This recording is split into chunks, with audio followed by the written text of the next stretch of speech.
გამარჯობათ მეგობრებო. ბევრი საინტერესო ამბები ხდება მსოფლიოში, მაგრამ მე თავს ვარიდებ როგორც ჟურნალისტმა ვიმოქმედო და ვაკეთო კომენტარები იმაზე, რა ხდება, რამდენი დაიბომბა ქალაქი, რამდენი განადგურდა ტექნიკა, შეიარაღება, რამდენი ადამიანი დაიღუპა. ეს სამწუხარო რეალობაა, მაგრამ მე როგორც მწერალს სხვა ფუნქცია მაქვს. მე არ მინდა შევიჭრა ჟურნალისტების სფეროში და იგივე გადავამღერო, რასაც ისინი აკეთებენ დილიდან საღამომდე. რომ იმეორებენ რა არის დაწერილი ქართულ თუ უცხოურ მედიაში და ამით არის დაკავებული მთლიანად ქართული საინფორმაციო სივრცე.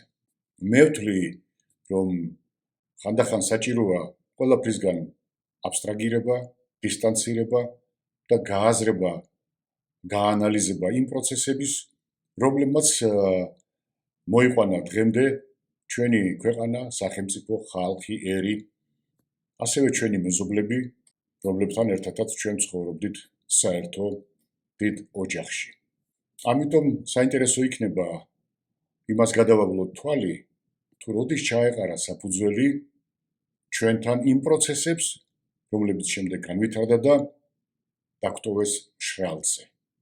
ეს აუცილებელია, რომ ჩვენ ამაზე ვისაუბროთ, ერთმანეთს გაუზიაროთ, ეს გაიგონ ჩვენმა ახალგაზრდებმა, შეაფასონ, გადააფასონ და თავისი საკუთარი აზრი გამოიტანონ, რადგან მომავალი მათია და მათ უნდა იზრუნონ ამ პროცესებზე, მათ უნდა იზრუნონ ამ საკითხებზე, თუ როგორ აიცდინონ, რა შეცდომებიც დაუშვა ჩვენმა წინათაობამ და გარკვეულწილად ჩვენმა თაობამაც, თუმცა ჩვენ უკვე პრაქტიკულად მოწმენი გავხდენით და იმ პროცესის, რომელიც უკვე შემდგარი იყო. მეგობრებო, მოდით ვიმსჯელოთ იმ საკითხებზე, რომელსაც როგორც წესი თავს არიდებენ პოლიტიკოსები, რომ ისაუბრონ იმ საკითხებზე, რომლებმაც სრულიად სავალალო შედეგი მოგვიტანა საბჭოთა კავშირის დანგრევის შემდეგ. ანუ სად ვიყავით, სად ვართ და რა არის მოსალოდნელი მომავალში. მაგრამ იმით დავიწყებ, რომ მე მინდა თვითონ თქვენგანს მოგისამძიმროთ და სრულიად მართლმადიდებელ საქართველოს ჩვენი საყვარელი პატრიარქის გარდაცვალებასთან დაკავშირებით. მას ძალიან კარგად ვიცნობდი, მრავალჯერ ვარ მასთან შეხვედრილი, როგორც თბილისში, ასევე მოსკოვში, მრავალჯერ ვარ ნამყოფი მასთან საპატრიარქოში და უნდა გითხრათ, რომ ამდენი წმინდანი, რაც თქვენ გყავთ, ბრატიშვილებს, მხოლოდ ბაგრატიონებს თუ გყავსო. არადა ბევრ ბაგრატიონთა დედა ან ბებია თქვენი გვარის ახყავდათო, რაც მართალია. მართლაც ბევრი წმინდანი მყავდა, მათ შორის პატრიარქები, საქართველოს პატრიარქები, მაგრამ დღეს ამაზე არ შევჩერდები. მე მინდა თვითონ თქვენგანს მოგისამძიმროთ ჩვენი საყვარელი პატრიარქის ილია მეორის გარდაცვალება, რადგან ის იყო მართლაც ყველაზე ურთულეს დროს პატრიარქი, როდესაც ერთი სისტემა ძვინვარებდა, შეიძლება ასე ითქვას, ძლავრობდა და შემდეგ მოხდა მისი რღვევა, დანგრევა და ახალ რეალობაში აღმოჩნდით.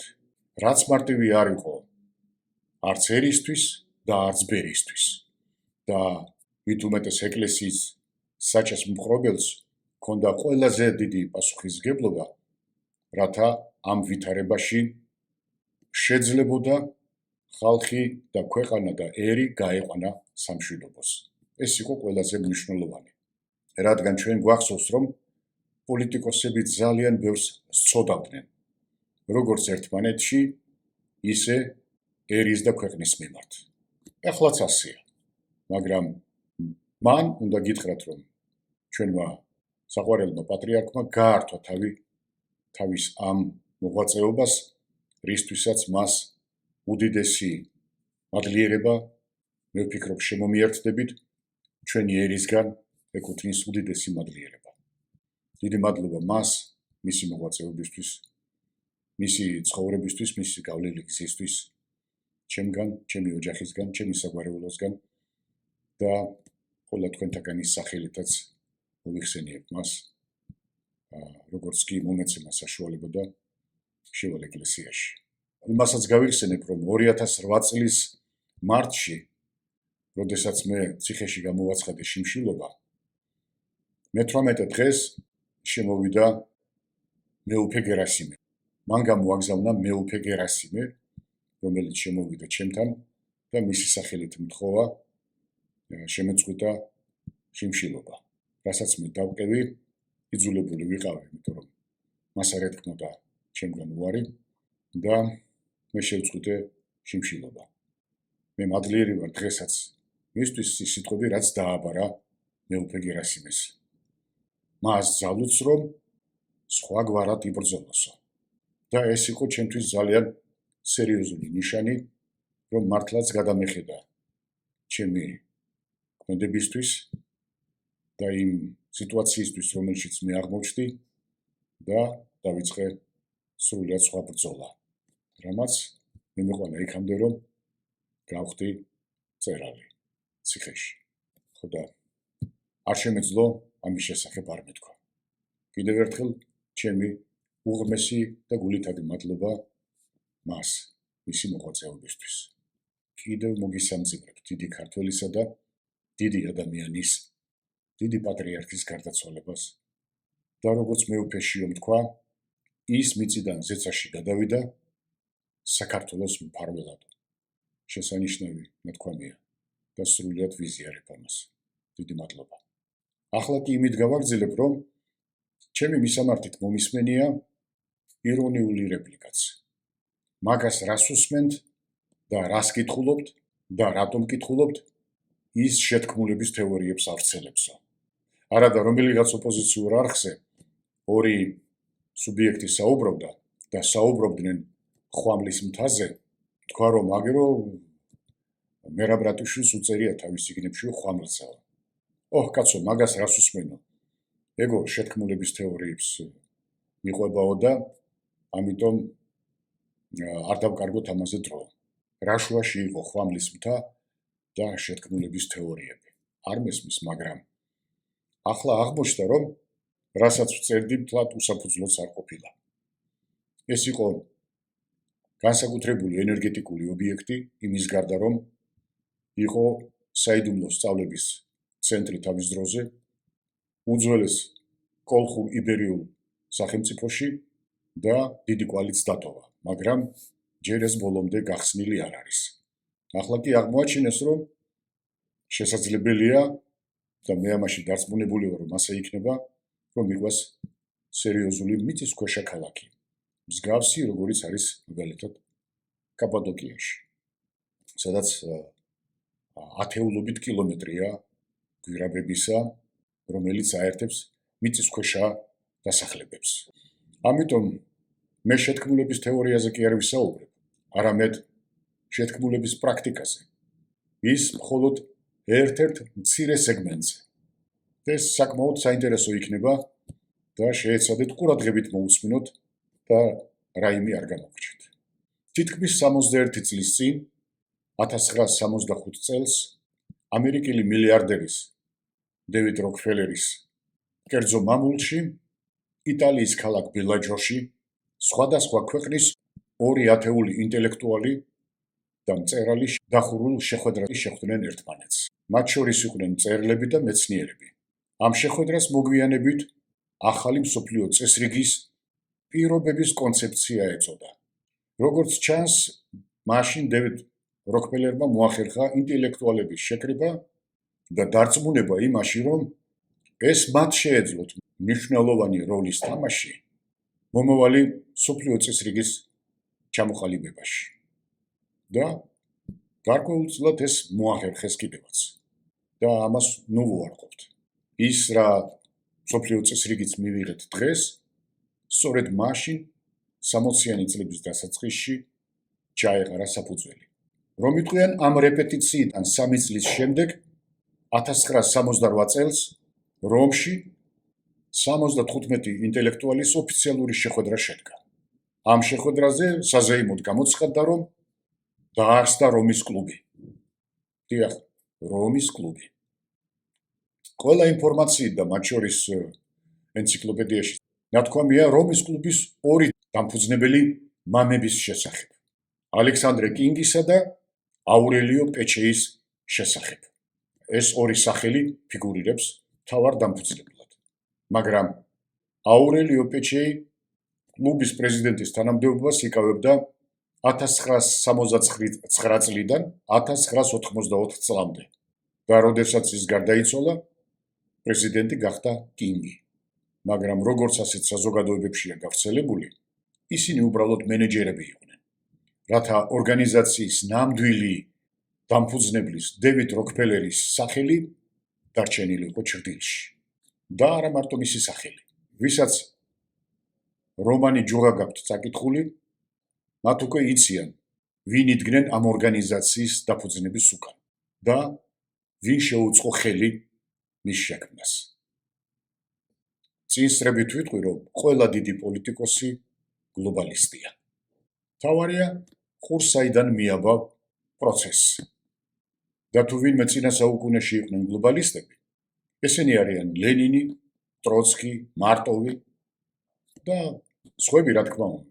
და ასევე, რა თქმა უნდა, სტალინი. მაგრამ მათგან განსხვავებით, სტალინი თეორეტიკოსი და მეოცნები არ ყოფილა. უფრო მეტად თეორეტიკოსი და პრაქტიკოსი, რაც განახორციელა კიდეც თავის სიცოცხლეშივე. შექმნა უდიდესი პირველი სოციალისტური სახელმწიფო და გლობალური სოციალისტური სისტემა. მანამდე ასეთი არც ერთი იმპერია არ ყოფილა მსოფლიო ისტორიაში და ამას ხაზი უნდა გაესვას. იმპერიები ბევრი უნახავს მსოფლიოს, მაგრამ მთავარი მათში ის იყო, რომ რა მიზნებს ემსახურებოდა ესა თუ ის იმპერია.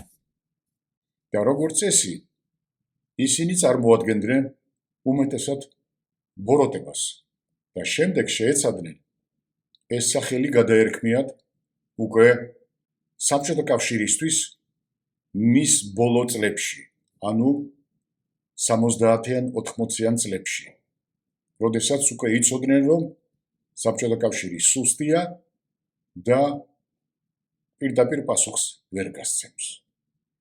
ამასაც გაუწიათ ანგარიში. სტალინის დროს მსგავს ვერავინ ვერც გაბედავდა და ვერც ეტყოდა, რადგან ყველაფერი ხომ შედარებითია. ვერც ერთი სახელმწიფო ვერ შეედრებოდა მეორე მსოფლიო ომის შემდეგ სტალინურ სოციალურ პოლიტიკას, სტალინურ მრეწველობას, სტალინურ მონეტარულ პოლიტიკას. ამიტომ ეს სრულიად განსხვავებული სამყარო იყო დანარჩენი მსოფლიოსთვის. ამიტომაც გახდა ის მიმზიდველი, როდესაც ბევრი სახელმწიფო, თუნდაც სტალინის სიკვდილის შემდეგ, შეუერთდა სოციალისტურ სისტემას. ხო და იმას ვამბობდი, რომ რომის კლუბის შექმნა, რომელიც როკფელერის იდეების ფსევდო მეცნიერულ დასაბუთებას და ლეგიტიმაციას ახდენდა, მისი პოპულარიზაციის მიზნით. ამ ფიგურის ცხოვრებაში ვერ და არ საზრდოობენ. ბევრი დანარჩენისგან განსხვავებით. იმიტომ რომ მათ მხოლოდ დოლარი აქვს თვალებში, მაგრამ დიდი პიროვნებები სხვა გლობალური საკითხებითაც ინტერესდებიან. გამგები გაიგებს. აურელიო პეჩეი, რომელიც პირველი არჩეული თავმჯდომარე გახდა, ეს იმანაც განაპირობა, რომ კოსიგინის წყალობით მან სერიოზული ავტორიტეტი მოიპოვა ევროპაში, როდესაც ფიატის ფილიალი გახსნა საბჭოთა კავშირში. ანუ ააშენა ქარხანა დასავლეთისთვის დახურულ სივრცეში, რაც იყო დიდი წარმატება მაშინ დასავლეთისთვის და კერძოდ ევროპისთვის და მით უმეტეს იტალიისთვის. ამიტომაც ამ კლუბის დამფუძნებლად ქართველი ინტელექტუალი, ფილოსოფოსი და სოციოლოგი ჯერმენ გვიშიანიც გახდა. ძალიან საინტერესო პიროვნება, რომელზეც ალბათ გსმენიათ, ის იყო ალექსეი კოსიგინის, მაშინდელი საბჭოთა კავშირის მთავრობის მეთაურის სიძე და ჯერმენ გვიშიანი იყო აკადემიკოსი, ძალიან ცნობილი პიროვნება, და სხვათა შორის გამოირჩეოდა თავისი მოკრძალებული მოთხოვნილებებით, რაც ნიშანდობლივია ასეთი ადამიანებისთვის. უფრო რომ დავაზუსტო, მას დამფუძნებლის გარდა რომის კლუბში მაყურებლის როლიც ჰქონდა.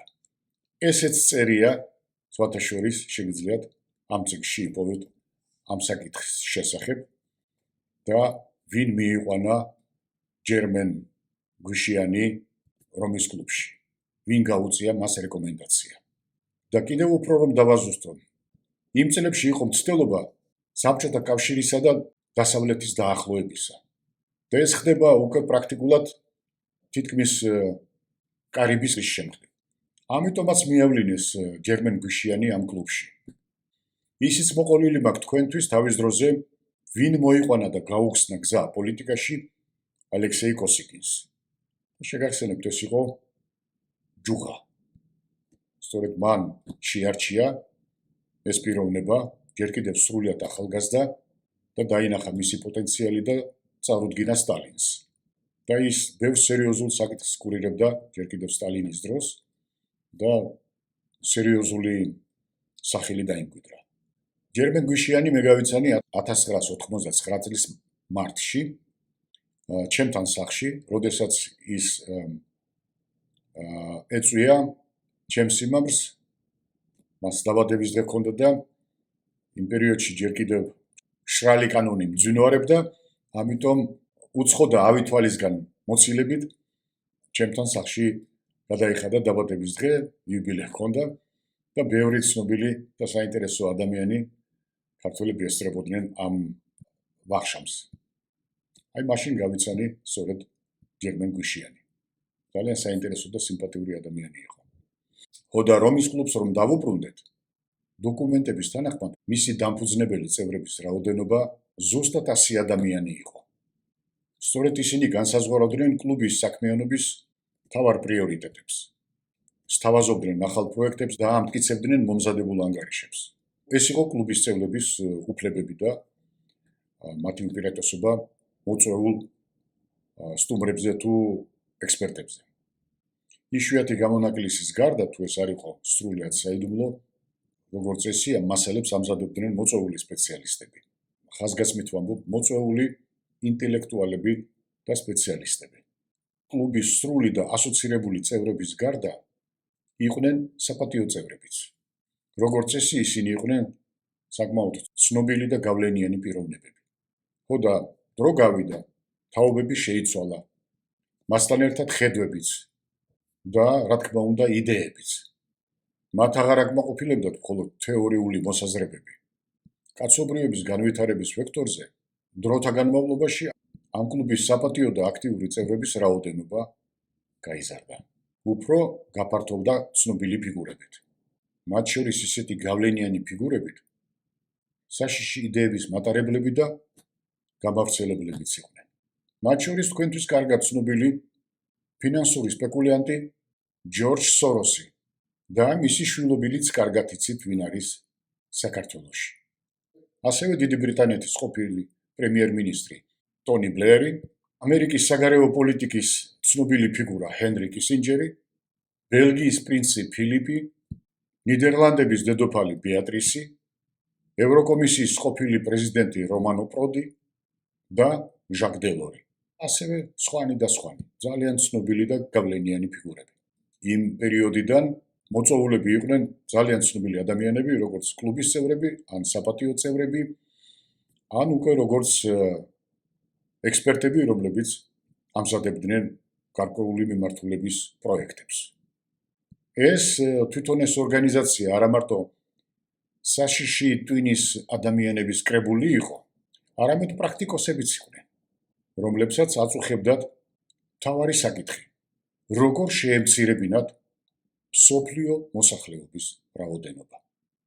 სწორედ ასეთი მომწამლავის იდეების გენერატორი და გამავრცელებელი გახდათ რომის კლუბის მრავალი წევრი და იდეოლოგი. აი ასეთი ტრანსფორმაცია განიცადა ამ კლუბმა სულ რაღაც 10-15 წლის მანძილზე მისი დაარსებიდან და განსაკუთრებული ცვლილებები კიდევ უფრო შემდეგში მოხდა როდესაც აურელიო პეჩეი გარდაიცვალა და პრაქტიკულად ამ 70 წლის მანძილზე სრულიად სხვა ორგანიზაცია გახდა. სრულიად. და არავითარი ის პირველი ცდილობები, რომ ეს ყოფილიყო ჰუმანიტარულ პრინციპებზე გათვლილი, როგორ დახმარებოდნენ სამყაროს განვითარებაში, 180 გრადუსით შეიცვალა ეს მიმართულება. ბევრი მათგანი, რა თქმა უნდა, არც მანამდე გამოირჩეოდნენ დიდი ტრანსჰუმანიზმით და არც გეგმები ჰქონდათ მსგავსი, მაგრამ რანიც ისინი ახლა გახდნენ და უпроსტურად რომ თქვა, კი არ გახდნენ, გაშიშვლდნენ მთლიანად. შეიძლება შეფასდეს მხოლოდ როგორც ანტიადამიანური, როგორც ანტიჰუმანური კავშირი. და 50 წლის მანძილზე გაიზარდა მათი მასშტაბიც. რომის კლუბს ახლა 35 ფილიალი აქვს მთელ მსოფლიოში. ძალიან ბევრის მიერ რომის კლუბი წარმოდგენილი იქნა და დღემდე წარმოიდგენენ როგორც საკმაოდ ღია საერთაშორისო ორგანიზაციას, რომელიც ორიენტირებულია მსოფლიოში სოციალურ-ეკონომიკური და დემოგრაფიული პროცესების პროგნოზირებაზე. თითქოს ეს ფორუმი, სადაც ეს ექსცენტრიული ინტელექტუალები იკრიბებიან, მხოლოდ შორეული მომავლის საკითხებს განიხილავენ. ისინი ქადაგებენ, რომ თითქოს რომის კლუბი შორს არის პოლიტიკისგან, რაც სასაცილოა უბრალოდ. და თითქოს ეს მხოლოდ წმინდა კვლევითი ორგანიზაციაა. ნეტარ არიან მორწმუნენი, მაგრამ ბევრმა დაიჯერა ეს. ეს თითქოს ეს მხოლოდ კიდევ ერთი ანალიტიკური ცენტრია, რომლის რიცხვიც მსოფლიოში 1000-ზე მეტს შეადგენს. თითქმის ყველა ანალიტიკური ცენტრი ამა თუ იმ ქვეყანასთან არის დაკავშირებული და მისი ინტერესებიდან გამომდინარე ქმნის სხვადასხვა ხშირად საინტერესო მასალებს. ისინი, რა თქმა უნდა, საკუთარი ქვეყნებისთვის გარკვეულ მასალებს ამუშავებენ. თუმცა რომის კლუბის საერთაშორისო ორგანიზაცია, მას არ აქვს ეროვნული მიკერძოება. ის მთელი კაცობრიობის ბედით არის დაინტერესებული, რაც საკმაოდ საინტერესოა. რა მაიძულა ეს ხალხი მთელი მსოფლიოს ბედით დაინტერესდნენ. როგორც წესი ფიქრობენ საკუთარ სოფელზე, ქალაქზე, ქვეყანაზე, რეგიონზე. არა, ისინი დაინტერესდნენ მთელი მსოფლიოს ბედით. და აქ უკვე იმალება ის, რასაც ისინი რეალურად არ ამხელებენ. ალბათ ადვილი მისახვედრი უნდა იყოს, რას უკავშირდება ეს მათი ეკვილიბრისტიკა, ვითომ შეფარული კაცობრიობაზე ზრუნვა. და ამავე დროს პასუხისმგებლობისგან თავის დაძვრენის მცდელობაც. თითქოს ისინი არაფერ შუაში არ არიან. სწორედ ეს არის საეჭვო და დასაფიქრებელი. მე-19 საუკუნეში იყო ასეთი პროტესტანტი მღვდელი თომას მალთუსი, მეცნიერი, დემოგრაფი და ეკონომისტი, სოციალური თეორიის ავტორი, რომლის მიხედვითაც მოსახლეობის უკონტროლო ზრდა შეიძლება გამოიწვიოს კეთილდღეობის შემცირება და მასობრივი შიმშილიო. და ეს ხდება მე-18 საუკუნის მეორე ნახევარში. პირდაპირ მოუწოდებდა მოსახლეობას, ეკლესიებსა და ხელისუფლებებს, რათა მოეხდინათ მოსახლეობის ზრდის პრევენცია ცივილიზებული საშუალებებით. და რა იყო ეს ცივილიზებული საშუალება? იქნებ თქვენს გამოიცნოთ. მაგალითად, გამრავლებაზე ნებაყოფლობით უარის თქმა. ყველაზე მარტივი მეთოდია. ან იძულებით სტერილიზაციის გზით, რაც უკვე აღარ არის ჰუმანური, ამავე დროს დამოუკიდებლისგან.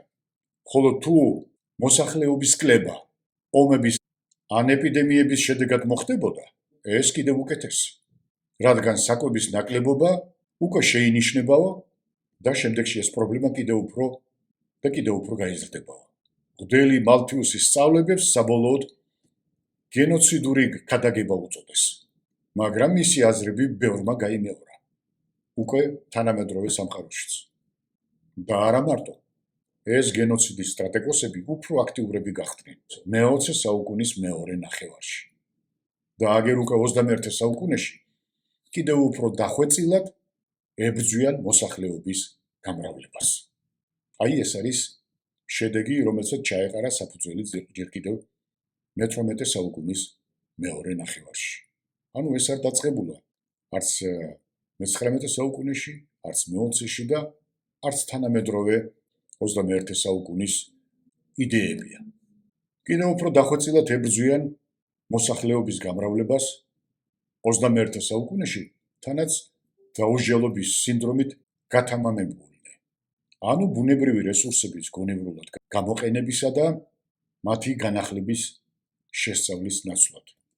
ჩვენ უბრალოდ უნდა გავანადგუროთ, ან სტერილიზაცია გავუკეთოთ მილიონობით ადამიანებს, რომ რაღაცა ჩინილმა კატეგორიებმა უფრო კარგად და მაცხრად იცხოვრონ.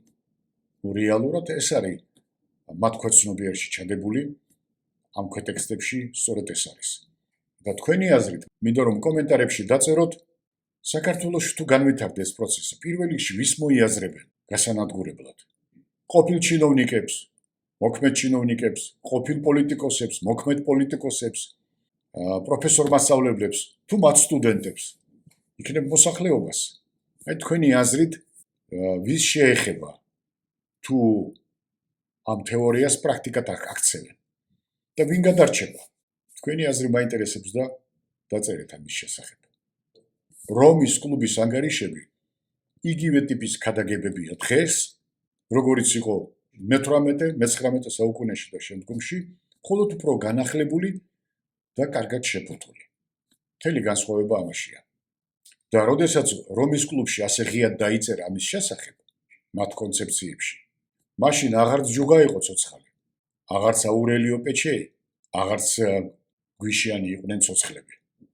დღეს რომის კლუბი ისევ არის ოფიციალური ორგანო, რომელიც აქვეყნებს სხვადასხვა ოფიციალურ და სრულიად საჯარო ანგარიშებს და განცხადებებს, რომლებიც მიზნად ისახავდა იმ ტკბილეულების რეალიზაციას, ლეგიტიმაციას, გაკეთილშობილებას და სამეცნიერო სამოსში შეფუთვას, რომელიც კაცობრიობისთვის ძალიან ფრთხილად იყო მომზადებული.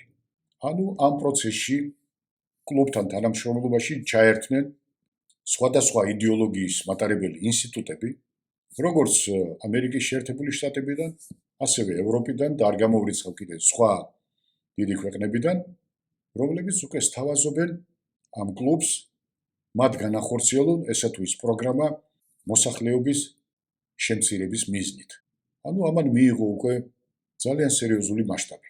და ასეთ ორგანიზაციებში მოიაზრებიან უკვე, მათ შორის არიან ბილდერბერგის ჯგუფი, სამხრივი კომისია, ტავისტოვსკის ინსტიტუტი და კომიტეტი სამასის ადმინისტრაცია.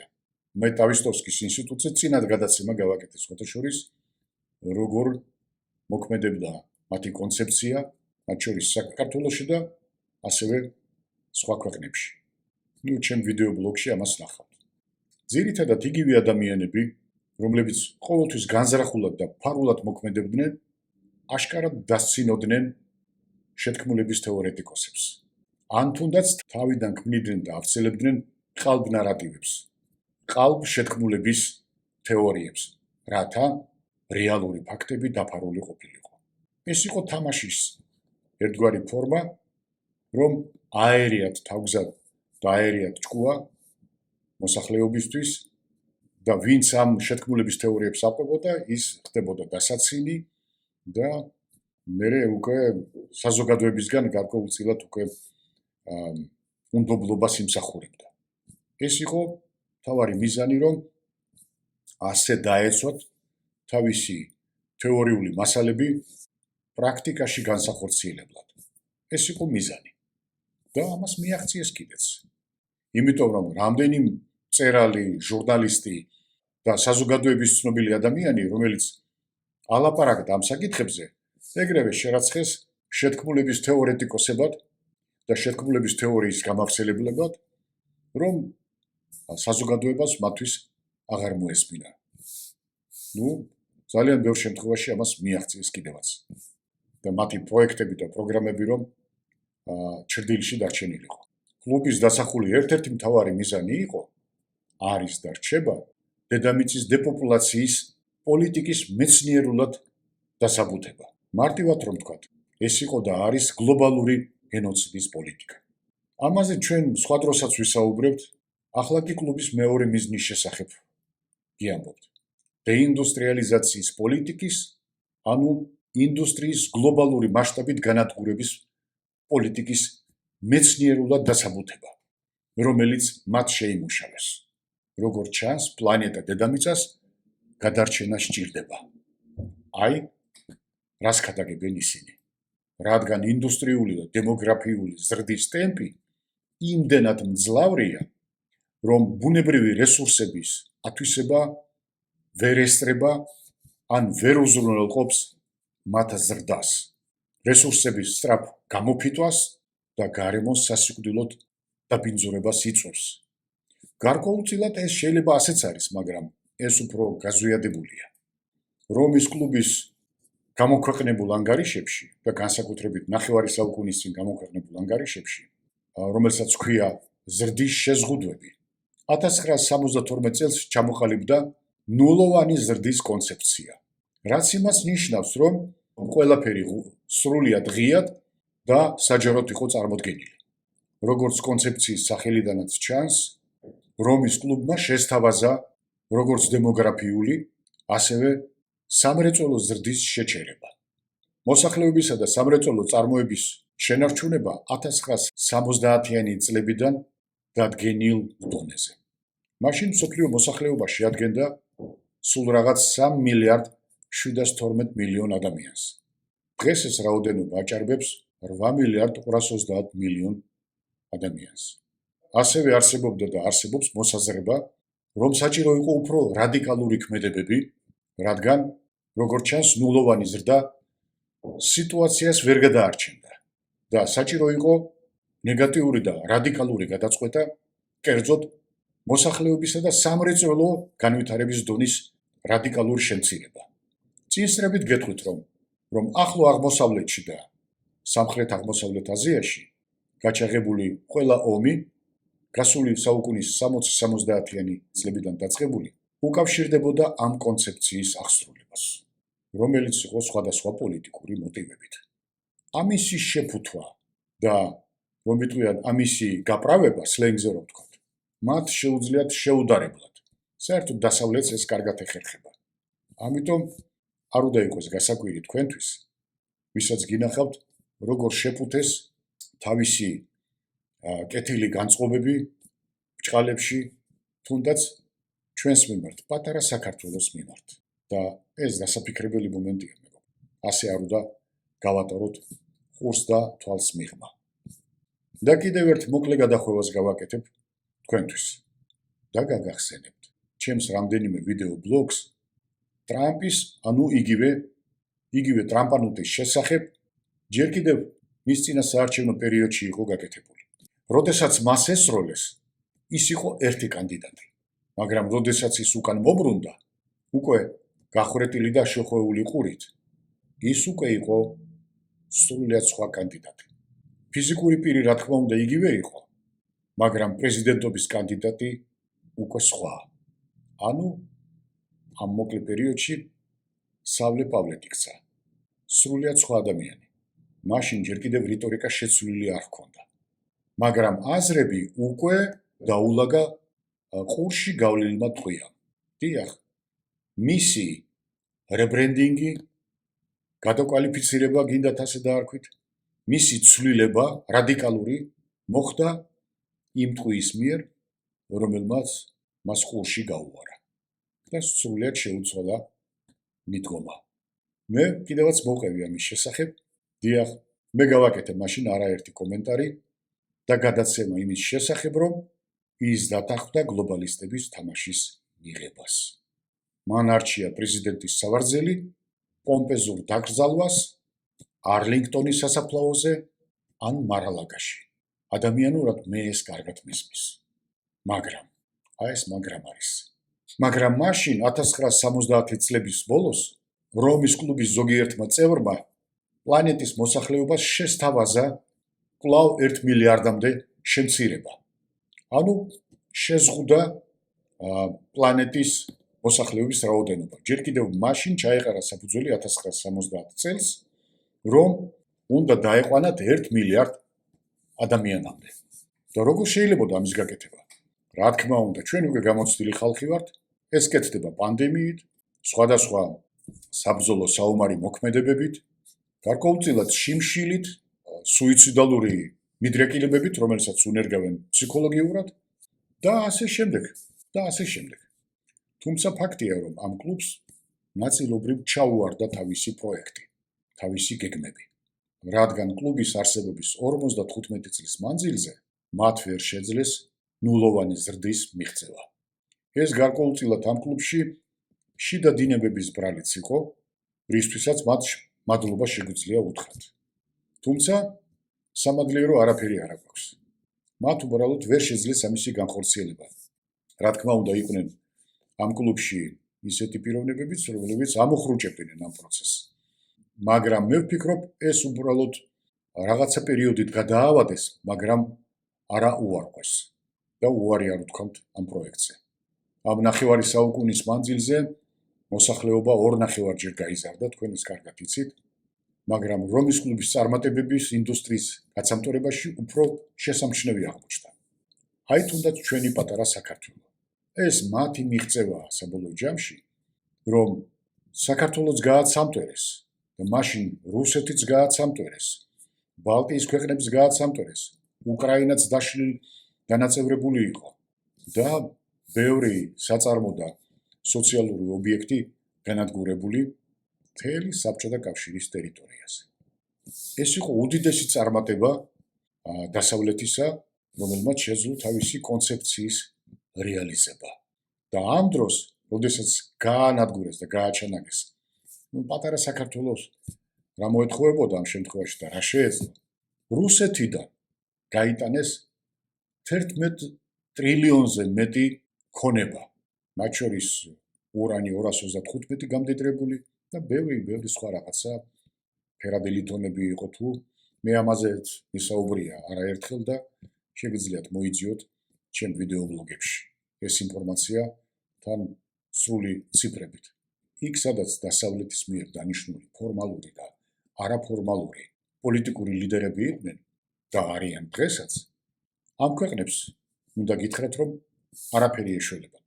იმიტომ, რომ მათ ხელი აქვთ მოწერილი მათთან, დასავლეთთან და იმ სტრუქტურებთან, რომლებმაც პრაქტიკულად აკურთხეს მათი პოსტსაბჭოთა სივრცეში, ცალკეულ ქვეყნებში ლიდერის პოზიციების დაკავება.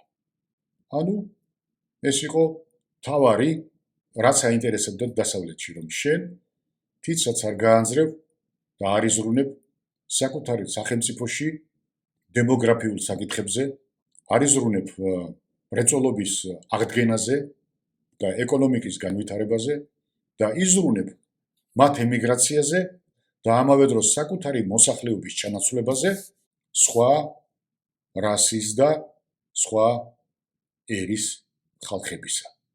რაც ხდება კიდევაც ჩვენთანაც და არა მარტო. და ეს მოთხოვნები იყო ევროპის მისამართითაც, რომ იცოდეთ. ეს შედეგია. ეს მულტიკულტურალიზმი, რომელიც მერკელის დროს დაიწყო, თვითონ მოუვიდა თავში აზრად, მას ეს დააძალეს და გააკეთებინეს. და დღეს, რასაც აკეთებს ტრამპი, თვითონ ვერ ხედავს, რომ იდიოტის როლშია ძალიან ხშირად.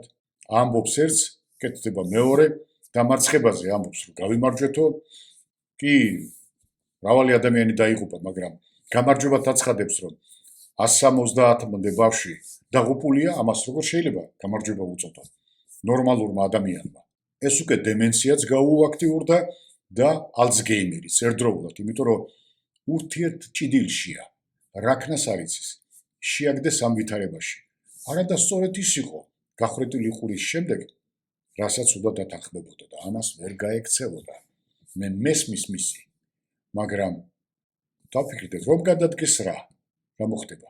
ის იქიდან გამომდინარე, რომ არის უკვე საკმაოდ ასაკოვანი, ძალიან სწრაფად მოხდება მისი დეგრადირება. მით უმეტეს, რომ ალცგეიმერიც აქვს და დემენციაც. და სანამ დაიწყებოდა ეს პროცესი ირანზე შეტევა. თქვენ იცით, რამდენი ვიდეო მასალა გავრცელდა, 1.5 მილიონი ვიდეო მასალა ეპშტეინის კუნძულთან დაკავშირებით.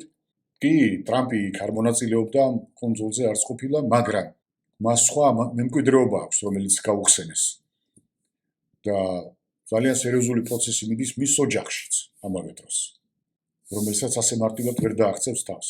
რამდენიმე სისხლის სამართლის საქმეა უკვე მომზადებული მის წინააღმდეგ. და იცის რომ ძევალია და სწორედ ეს პროცესიც იმითო დაიწყო, რომ დათანხმებოდა ირანზე თავდასხმას. და ამას ჰქონდა, რომ იტყვიან რამდენიმე ფენა, ესე იგი ფენოვანი ხაჭაპურივით, რომ შევადაროთ, ეს იყო ჩანაფიქრი, რომ ერთდროულად ამ დაწყებული ომით რამდენიმე საკითხს მოაგვარებდნენ. ეს გათავხედებული არაბული მონარქიები, რომლებსაც ხელში ჰქონდათ უზარმაზარი ქონება და ძალაუფლება და მათზე გადიოდა დუბაიზე ყოველ შემთხვევაში ძალიან დიდი ფინანსური რესურსები და ამ ყველაფერს რა თქმა უნდა ისინი იყენებდნენ, მანიპულირებდნენ და ეს ვეღარ აიტანეს იმ დაფარულმა სტრუქტურებმა, რომლებმაც იგრძნეს საფრთხე მათი კიდევ უფრო გაძლიერებით. ამიტომ სჭირდებოდათ ამისი გათამაშება და ეს ყველაფერი შეეძლო გაეკეთებინათ მხოლოდ ორ სუბიექტს. ეს იყო ტრამპი ტრამპანუტი და ეს იყო ბენიამინ ნეტანიაჰუ, რომლებიც უნდა მოგახსენოთ წინსწრებით, რომ ძალიან ცუდად დაასრულებენ თავის არსებობას, როგორც პოლიტიკოსები და ალბათ როგორც ადამიანებიც. ეს არ უნდა დაუბრუნდები ისევ საქართველოს და გეტყვით, რომ მსოფლიო მოსახლეობის პარალელურად, რომელიც 2.5-ჯერ გაიზარდა, საქართველოში მოხდა პირიქით სრული რეგრესი ამ შემთხვევაში 1/13 დაიკარგა. ეხლა შანსია, რომ კიდევ დაიკარგება არანაკლებ 15-20%-ისა და მათ ჩაანაცვლებენ ახალი პროექტებით, რომლებიც შენდება საქართველოში ამ უცხოთამელებისთვის და ეს იქნება, რომ იტყვიან, გულის მოგება იმ დაფარული სტრუქტურებისთვის, რომლებიც სერიოზულად ადევნებენ თვალყურს ისეთი სტრატეგიული მდებარეობის სახელმწიფოს, ქვეყანას, როგორიც საქართველოა. იმიტომ რომ ჩვენ როგორც რიმლენდის შემადგენელი ნაწილი უნდა ვიყვეთ მათი კონტროლის ქვეშ. ეს არის მთავარი ამოცანა. ამიტომ ის ხელისუფალი ეყოლებათ, რომლის მანიპულირებასაც ადვილად შეძლებენ, ან მისი გონებრივი მდგომარეობიდან გამომდინარე, ან მისი ფინანსური მდგომარეობიდან გამომდინარე, ან ორივე ერთად, ან მისი, რომ იტყვიან, ბალასტიდან თუ შლეიფიდან გამომდინარე, რომელიც საკმაოდ ექნებათ ალბათ და ასეთი მანიპულაციით გაიხანგრძლივებენ თავის ზეგავლენას მთელ რეგიონზე. ეს ეხება არა მარტო საქართველოს, არამედ ჩვენს მეზობელ ქვეყნებსაც. ეს არის კიდევ ერთი რეალობა, რომლის წინაშეც დგავართ. იქ, სადაც დასავლეთის მიერ დანიშნული ფორმალური თუ არაფორმალური ლიდერები იყვნენ და არიან, ამ ქვეყნებს უნდა გითხრათ, არაფერი ეშველებათ. ისინი არიან პროგრამის ნაწილი და არიან მხოლოდ შემსრულებლები და ამას ვერაფრით ვერ გამოასწორებ. თან პროცესი უკვე დაწყებულია. სადღაც თავში კი არ არის, უკვე შუა წელზეა მისული, იმიტომ რომ ეს ირანის ომი პირდაპირ მაჩვენებელია და რაც გავრცელდა მათ რეგიონში, ეს უკვე იმის მაჩვენებელია, რომ ეს პროცესი უახლოეს ხანში არ გაჩერდება. და ამან უნდა გამოიწვიოს სერიოზული ზრდა პირველ რიგში ენერგეტიკული რესურსების ფასებისა, რა თქმა უნდა, ოქროს ფასის ზრდაც, იმიტომ რომ ადრე თუ დოლარი მიბული იყო ნავთობზე, იმიტომ რომ ის ოქრო აღარ არის, რაზეც იყო მიბული, ეხლა უნდათ გაზარდონ იმდენად ფასი, რომ ამითი გამოასწორონ თავისი დოლარის მდგომარეობა. გამოასწორონ თავისი დოლარის მდგომარეობა და შეამცირონ კოლოსალური ვალი, რომელიც აქვთ ამერიკის შეერთებულ შტატებს. და ეს თამაში უკავშირდება არა კაცობრიობის გადარჩენას, არამედ ამერიკის შეერთებული შტატების გადარჩენას. ჩვენ ამაზეც არაერთხელ გვისაუბრია და იმაზეც, რა არის მოსალოდნელი კიდევ მათგან. მაგრამ ერთსაც გეტყვით. იქ სადაც მოახერხეს ერმა და ბერმა და პატრიოტები მოვიდნენ ხელისუფლებაში, მათ გაარღვიეს ეს ჩაკეტილი წრე და აღადგინეს მრეწველობა. ან უკვე ამ პროცესში არიან. უნდა გვესმოდეს, რომ პოსტინდუსტრიული საზოგადოება სრულად განსხვავდება ინდუსტრიული საზოგადოებისგან. ისეთ ქვეყნებში, რომელშიც ინდუსტრია სრულად ან ნაწილობრივ აღმოიფხვრა, დაინგრა, განადგურდა, ეკონომიკის ნაწილი ძირითადად სხვადასხვა სერვისს შეადგენს. ანუ ჩვენ დღეს საქართველო ვართ სერვისების ქვეყანა.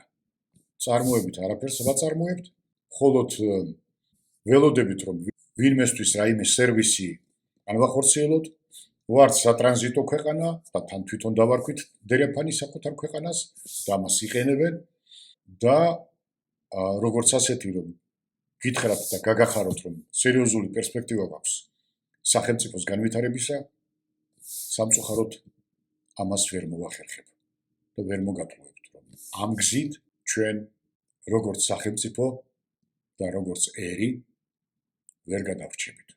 ეხლა გინდა გამლანძღეთ, გინდა გამთათხეთ, მაგრამ მე იმ რეალობას ვეხები, რასაც თვითონაც შევუწყეთ ხელი და ჩაუყარეთ საფუძველი, რომ მათი დომინირება ყოფილიყო. და ეს თამაში ბოლო 2 წლის მანძილზე, რომ ჩვენ რაღაცის გამოსწორება გვინდა, არის სრულად სათითეთი რო თამაშობენ ხოლმე. ზუსტად იმას გვეთამაშებიან და ჩვენებიც ამ თამაშში შეყვნენ. აი ეს არის რეალობა. იმიტომ რომ ჩვენ დღევანდელ არაფორმალურ ლიდერთან ერთად, მასთან ერთად საქართველოა მძევალი. მასთან ერთად.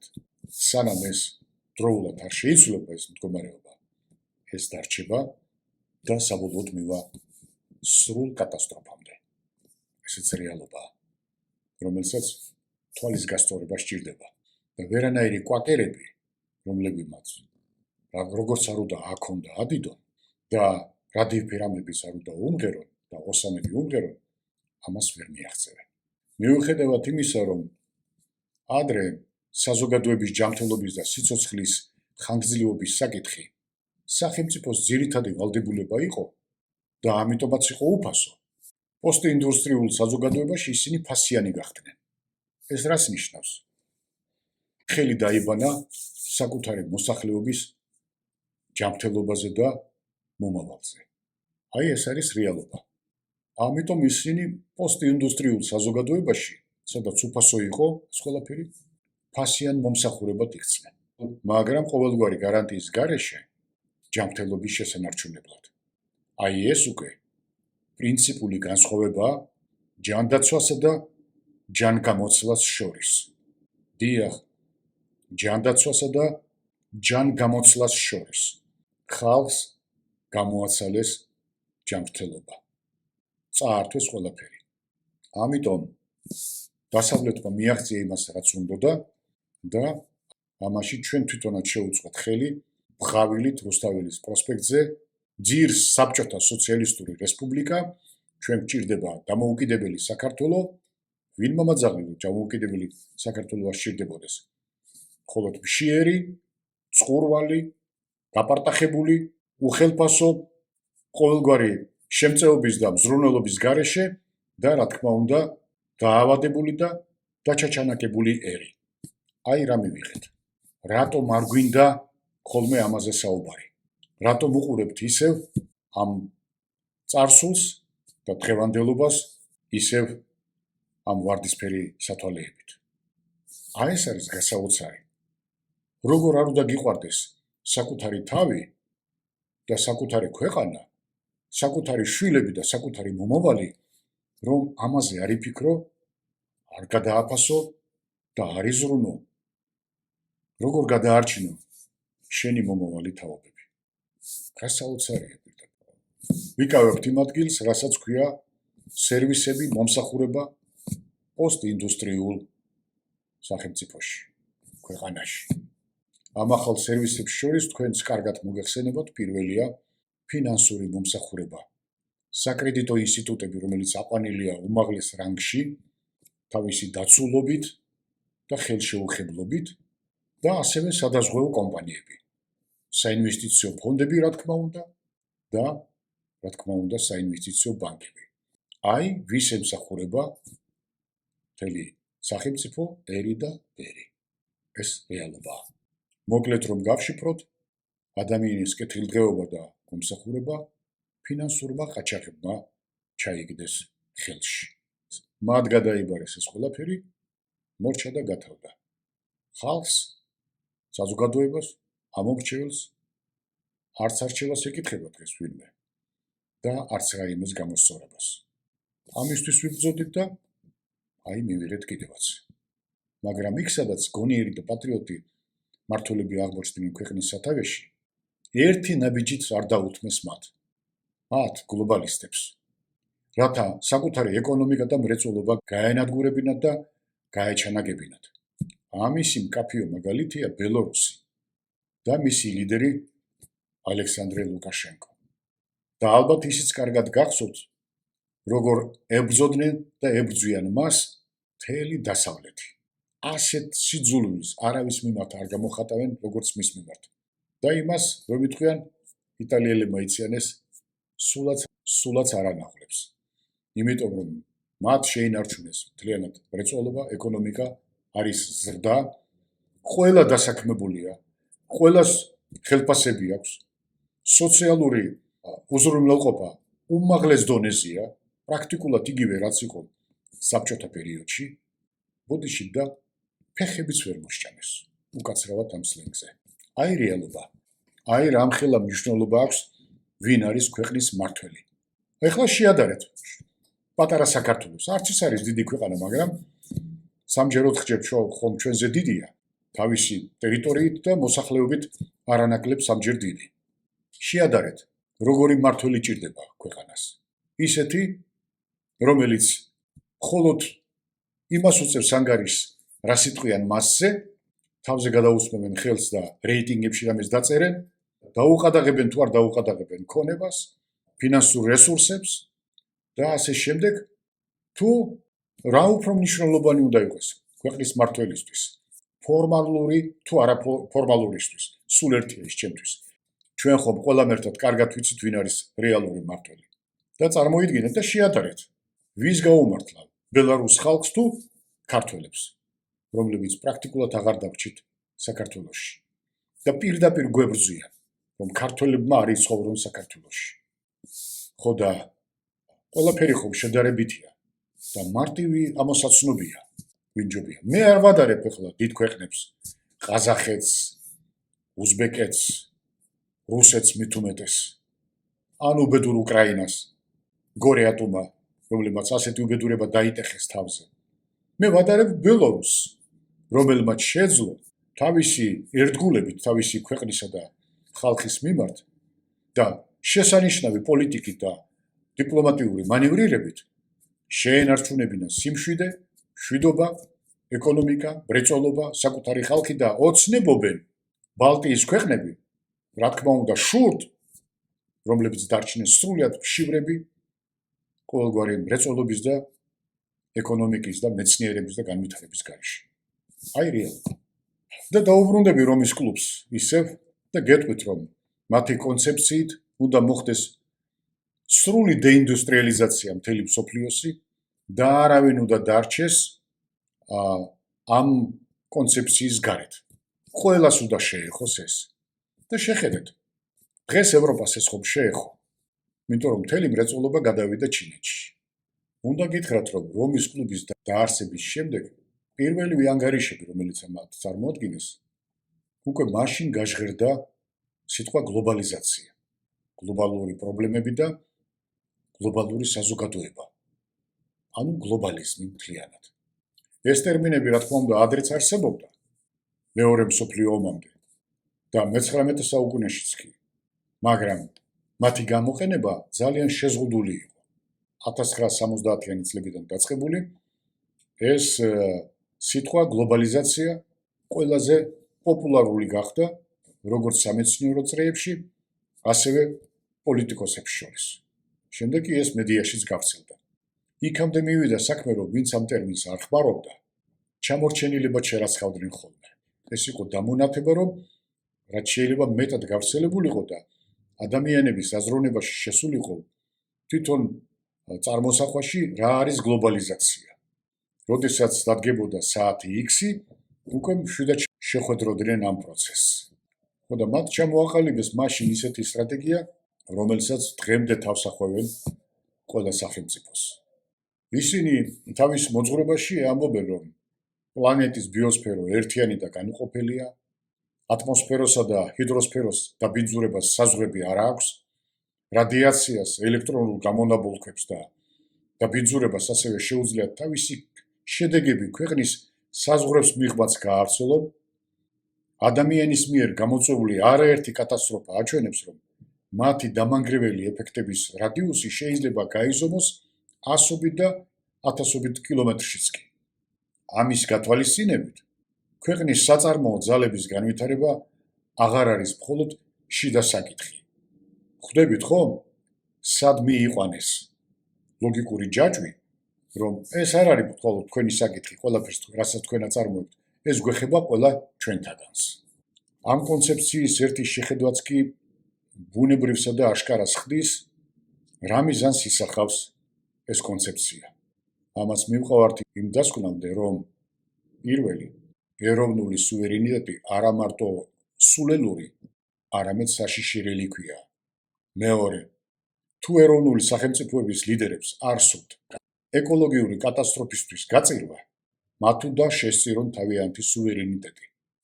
მესამე, დასაწყისისთვის მათ შეიძლება გახსნან საზღვრები სხვადასხვა საერთაშორისო მისიებისთვის, რომლებიც ჩაატარებენ გარემოს დაცვით აუდიტს საწარმოებში და შემდეგ ეკონომიკური განვითარების აუდიტს და შეისწავლიან სხვა ეროვნულ ეკონომიკურ ობიექტებს. შემდეგი ნაბიჯი იქნება, რომ კომპეტენტურმა საერთაშორისო ორგანიზაციებმა რეკომენდაცია გაუწიონ გარკვეული საწარმოებისა და ობიექტების დახურვას გლობალური გარემოს დაცვითი უსაფრთხოების სახელით და შემდეგ უკარნახონ ქვეყნებს რა განავითარონ და რა არა. მაგალითად ენერგეტიკის სექტორში, რაც ყველაზე ლოგიკური ჩანს, მაგრამ არა მხოლოდ იქ და ეს ყველაფერი, რა თქმა უნდა, კაცობრიობის ინტერესების სახელით. დროთა განმავლობაში რომის კლუბის ანგარიშებში გარემოს დაცვითი საკითხების გარდა სხვა გლობალური პრობლემებიც იყო გამოვლენილი, როგორიცაა ენერგია და საკვები. რომის კლუბი ცდილობდა და აგრძელებს მცდელობას დაარწმუნოს მთელი კაცობრიობა, რომ ენერგეტიკისა და საკვების პრობლემების, ასევე ენერგიისა და საკვების დეფიციტის გადაჭრა არა მხოლოდ არაეფექტურია, არამედ შეუძლებელია ცალკეული ქვეყნების ფარგლებში. ნულოვანი ზრდის კონცეფცია, რომელიც თავდაპირველად რომის კლუბმა შემოგთავაზა, მოგვიანებით ორგანული ზრდის კონცეფციით შეიცვალა. მისი არსი იმაში მდგომარეობს, რომ საერთაშორისო ექსპერტები ეუბნებიან უпростоრად უბრძანებენ ქვეყნებს, რა აწარმოონ და რა არა, რა აშენონ და რა არა, რა მოიპოვონ და რა არა.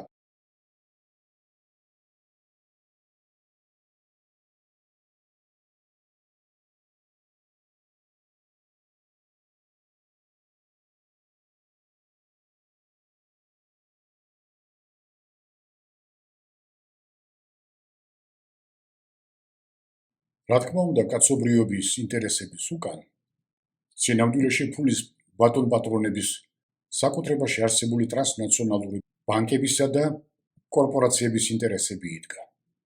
ამიტომ იმისათვის, რომ ჩვენი სახელმწიფოებრიობა გადავარჩინოთ, პირველი სახელისუფლებო იარუსები უნდა გავწმინდოთ გლობალური სტრუქტურების წარმომადგენლებისგან, რომლებიც საქართველოს სუვერენიტეტის მოპოვების დღიდან სამთავრობო მჭიდში არიან და მოუცილებელ ჭირად იქცნენ ქვეყნისთვის, ყველა ხელისუფლებისთვის სხვათა შორის. უკვე მრავალი თანამდებობა გამოიცვალეს, მაგრამ სახლში ვერც ერთმა მთავრობის ხელმძღვანელმა ვერ გაუშვა.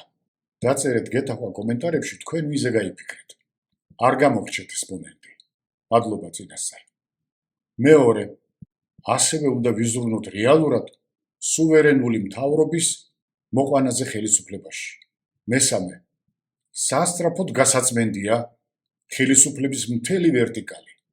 მეოთხე, თქვენ კარგად იცით, რომ თევზი თავიდან იწყებს აყროლებას. იმიტომ არის, რომ ამდენ აკოთებულ შოუს გაყურებინებენ.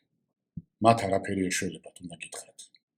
და ეს ტყუილი იმედი გვაქვს ჩვენ, რომ დღეს თუ არა ხვალ გამოსწორდებიან და ყველაფერს დაალაგებენ. ვერაფერსაც ვერ დაალაგებენ. ეს უკვე მათ არ ძალუძთ. ამ წლებმა ეს აჩვენა. და ბოლოს, მე მინდა გულმხურვალე პროამერიკელ თანამემამულეებს შევახსენო. შეერთებულმა შტატებმა თავისუფლებისა და დემოკრატიის მექამ ბჭყალებში მეორე მსოფლიო ომის შემდეგ გულუხვა დაბომბეს ქვეყნები. ცენტრალურ ამერიკაში ნიკარაგუა, სალვადორი, გრენადა, პანამა. თქვენ ამის შესახებ გსმენიათ ალბათ. თუ არა, შეგიძლიათ მოიძიოთ ეს მასალები, რომ რასაც ვამბობ ახლა, სრული სიმართლეა. აფრიკაში დაბომბეს სომალი, ლიბია 1986 წელს და ასევე 2011 წელს. სუდანი 1998 წელს. ევროპაში დაბომბეს ბოსნია, სერბეთი, კოსოვა, მონტენეგრო. 1999 წელს ბელგრადის დაბომბვის დროს ჩინეთის დიპლომატიური მისიაც განადგურდა. და ის არ აკმარეს, რომ ბომბავდნენ სოციალურ ობიექტებსაც. ბელგრადი დაბომბეს გაღარიბებული ურანის ეგრეთ წოდებული ბინძური ბომბებით, რომლის შემდეგაც დაავადდა ათასობით ბავშვი. განვითარდა ქალების უშვილობა და მოსახლეობაში მკვეთრად მოიმატა ონკოლოგიურმა დაავადებებმა. აი ეს არის მათი რეალური სახე. აი ეს არის მათი ჰუმანიზმი და დემოკრატიული პრინციპები. იმასაც გაგახსენებთ, რომ ახლო აღმოსავლეთში დაბომბეს ლიბანი, ირანი 1980-იან წლებში, ერაყი და ქუვეითი 1991 და 2003 წლებში. სირია 2014 წლიდან იბომბებოდა. იემენი 2002-2024 წლებში. სამხრეთ აზიაც არ დავიწყნიათ. ავღანეთი 2001-2021 წლებში. მთელი 20 წლის მანძილზე ანადგურებდნენ, საბოლოოდ როგორ კურდღლებივით გამოიქცნენ, ყველას კარგად გახსოვთ. პაკისტანი იბომბებოდა 2004 წლიდან. ახლა თითქოს თანამშრომლობენ. სხვა რა გზა აქვთ. დაუფარავად გეტყვით, რომ ვინც ამის შესახებ იცის, ან ახლა გაიგო და ცხვირი აიბზოა, რომ მათთვის სულ ერთია, ვის და რა მიზეზით ანადგურებს აშშ, ყველა მისი მხარდამჭერი და გამправებელი პოტენციური მკვლელია. იმის მიუხედავად, რა პროფესიისა და ასეთებს მივიჩნევ ქვეყნისთვის საშიშ ადამიანებად, რომლებიც გაამართლებენ ყოველგვარ ამორალურობას, ძალადობას და სიბილწეს. მე ჩვენ მეპარება, რომ ასეთ ადამიანებს ეს შეუძლიათ. ამიტომ არ მისცეთ ასეთ ხალხს ფრთების გაშლის საშუალება, შესაძლებლობა, თორემ დიდ უბედურებას დამართებენ ქვეყანას. მადლობა მეგობრებო, რომ ჩვენ ერთად ვიყავთ დღეს. არ დაიზავოთ აზრიანი კომენტარების დაწერა და ლაიქის დასმა, რომ მოვახერხოთ და ბევრ ჩვენს მეგობარს მიეწოდოს ამ ვიდეო ბლოგის არსებობის შესახებ. კომპანია ჯონსონ და ჯონსონმა იცოდა, რომ მისი პროდუქცია ბავშვებს კლავდა და 40 წლის განმავლობაში სიკვდილის შემცველი პროდუქტების გაყიდვას მაინც აგრძელებდა. თითოეული შეფუთვა უხილავ, კიბოს გამომწვევ მკვლელს მალავდა. ეს მხოლოდ ვარაუდები არ არის, არამედ სასამართლოს განაჩენებია. ჯონსონ და ჯონსონი ის ბრენდია, რომელსაც მსოფლიო ჩვილების მფარველ ანგელოზად მიიჩნევდა. ნაზი სურნელითა და თეთრი ფხვნილით. ჯერ კიდევ 1971 წელს ჩატარებულმა ტესტებმა აჩვენეს, რომ ფხვნილი შეიცავდა ასბესტს, კანცეროგენს, რომლისგანაც განკურნება შეუძლებელია. პროდუქტის უკან გამოწვევის ნაცვლად მენეჯმენტი მოგებაზე იყო ორიენტირებული, ანგარიშებს კლასიფიკაციას უკეთებდა და სისხლითა და სიკვდილით ვაჭრობას განაგრძობდა. რეკლამა სულ უფრო შემაწუხებელი ხდებოდა. მომღიმარი ჩვილები, ბედნიერი დედები და საქაღალდეები, რომლებზეც სიტყვა კონფიდენციალური იყო მონიშნული, სეიფებში იყო დამალული. დედები 10 წლეულების განმავლობაში ენდობოდნენ ამ ბრენდს. ისინი თავად ყოველდღე ასხამდნენ შხამშვილების ორგანიზმში, სასიკვდილო საფრთხის შესახებ არაფერი იცოდნენ. ნდობა მსოფლიოში ყველაზე ძვირფასი საქონელია. მისი გაყიდვა სამუდამოდ შეეძლოთ მათზე, ვინც ამ ბრენდს ბრმად ენდობოდა. დიდი მადლობა კიდევ ერთხელ და კარგად მენახეთ. ნახვამდის.